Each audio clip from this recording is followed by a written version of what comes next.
ঝিনাইদহের মুরারীদহ সরকারি প্রাথমিক বিদ্যালয়, শ্রেণীকক্ষে নেই পর্যাপ্ত ফ্যান, গরমে বেহাল দশা কোমলমতিদের। গত কয়েকদিন ধরে খুলনা বিভাগের উত্তরাঞ্চলে মাঝারি থেকে তীব্র তাপদাহ বয়ে যাচ্ছে।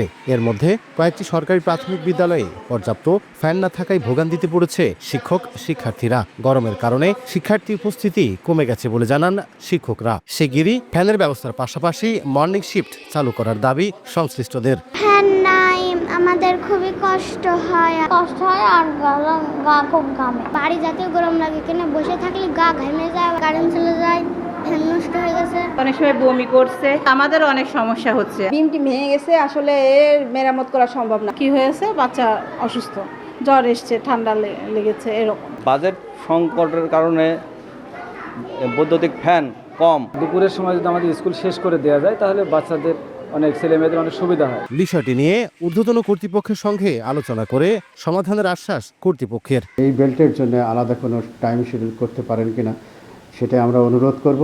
যদি হয় সেটি হলে আমাদের এলাকার ছেলেমেয়েদের জন্য খুব ভালো হবে। পর্যাপ্ত ফ্যানের ব্যবস্থা নেই, সেগুলোতে আমাদের সিলিপ ফান্ডের যে বরাদ্দ আছে সেখান থেকে যতটা সম্ভব আমরা এটা মেকআপ করার চেষ্টা করব। জেলা প্রাথমিক শিক্ষা অফিসের তথ্য মতে ঝিনাইদহের সরকারি প্রাথমিক বিদ্যালয়ের সংখ্যা ৯০৭টি আর শিক্ষার্থীর সংখ্যা ১,৬৭,৪০১ জন। লোটাস রহমান সোহাগ, সময় সংবাদ, ঝিনাইদহ।